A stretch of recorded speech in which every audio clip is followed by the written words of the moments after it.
today's video, I'm going to talk about gluten and gluten-free alternatives, in this case pasta, for those with sensitivities or who have celiac disease. To start off with, it's important to define what is gluten because it may not even be clear to those who have sensitivities to it. But in short, gluten is a protein found in wheat, rye, barley, and triticale, which is derived from wheat and rye. The proteins glutenin and gliadin are major gluten proteins found in a lot of processed foods because it's from wheat, and a lot of the gluten in our foods come from wheat. But also in rye are proteins called secalines, and in barley, hordeins. So gluten is a family of storage proteins, and when these proteins are combined with water, they become very elastic and reminiscent of like what glue would be, and they help to combine the ingredients together. So in bread, they would help make the dough stretchy and elastic,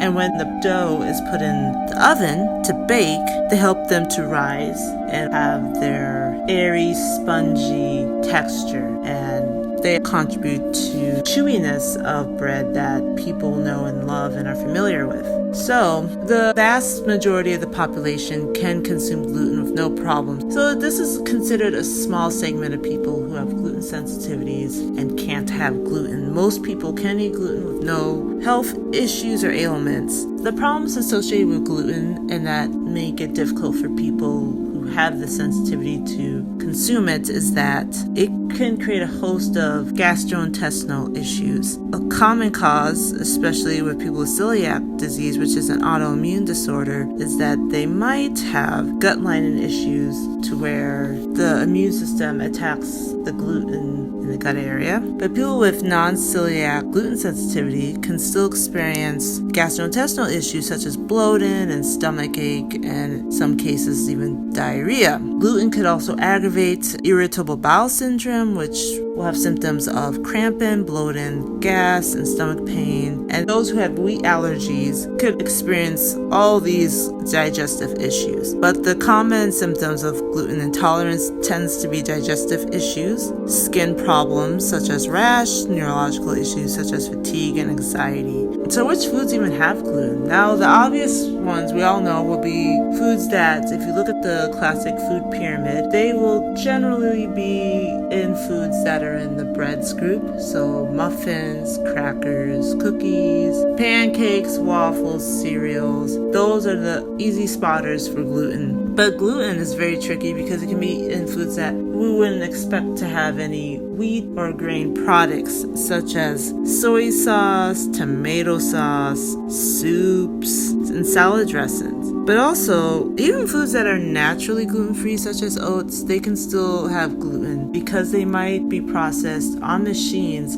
that also process wheat and other gluten products. So perfect example is oats. A lot of times oats are processed with the same machinery that's used to process flours. So even if naturally those oats wouldn't have gluten, they can still have traces. And in some products, they even add a little bit of flour to oats for texture. So it's best to make sure that when you're buying products that are naturally gluten-free, to make sure that the label says gluten-free. If it doesn't say gluten-free, there's always that chance that it will have gluten in it. And also, a lot of times too, if you look at the nutrition facts, some of the boxes will say produced in a facility that processes wheat products as well as other tree nuts and stuff. So that's another area you can also check to see if the product is gluten-free or not. So now that we know what gluten is and the products that generally contain gluten, we have to look for where we can find gluten-free products specifically for items that are traditionally have gluten in it. And if you're somebody who has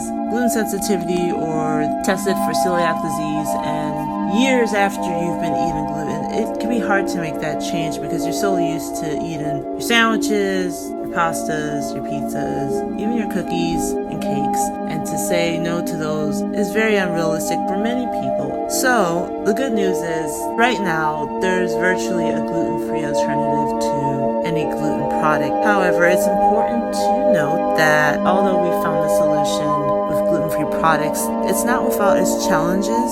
There are two major issues I find with gluten-free products in general. The first issue is questionable ingredients. Just because something is labeled gluten-free doesn't mean that it's necessarily healthy or free of chemicals, GMOs, or pretty much ingredients that are man-made or made in a factory. And as this channel likes to focus on a whole food diet and eat it naturally, some gluten-free products don't really fit in that mold. They might solve one problem but create another problem elsewhere. So just because something's gluten-free doesn't mean that it's better to eat it. If you're looking at a gluten-free product and there's a host of ingredients and you can't even recognize one of them, or even if there's one that's questionable, I usually just back away from those. So it's always good to look for gluten-free products with minimal ingredients and ingredients that are identifiable, natural, something that you could either find outside in nature or quickly locate in the store. And also, not all gluten-free products are equal. Look for those with the simple ingredients, and you got a winner there. Also, texture issues. Now, the one thing I find with the gluten products I've tried is that sometimes the texture, when you compare it to its non-gluten counterpart, it's very soft, it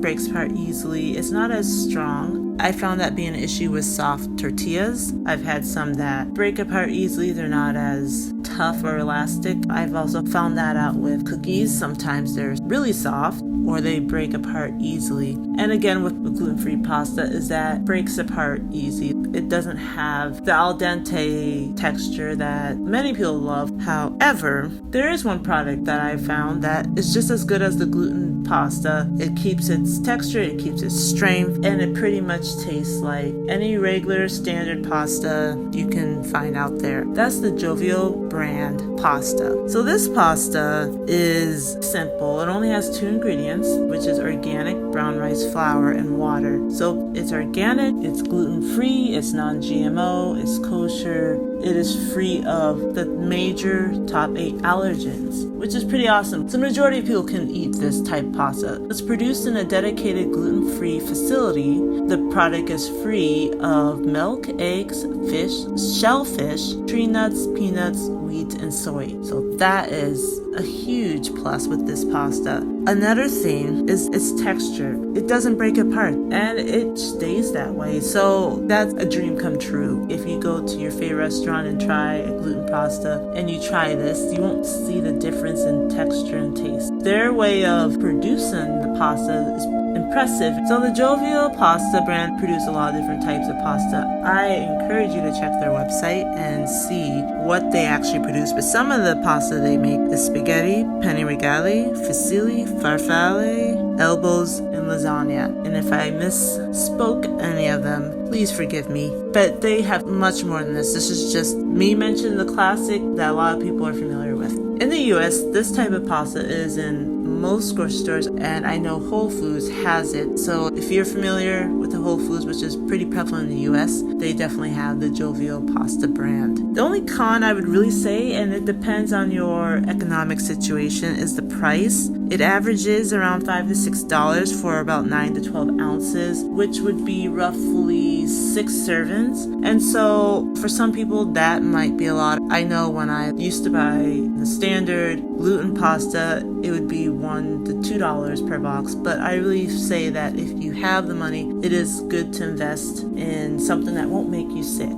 So with that said, I definitely encourage you to give the Jovial pasta brand a try the next time you're in the market of buying pasta. And really, I believe that even people who don't have gluten sensitivities will love it too. I see no difference between this gluten-free pasta and the gluten pasta. That's how good it is. So anyways, I hope that this video was very helpful in having a better understanding of gluten, how it affects people, and the alternatives out there that are healthy and guilt-free. So if you found this video helpful, like, subscribe, definitely share so other people can see this, especially people with gluten-free sensitivities. And until my next video, take care.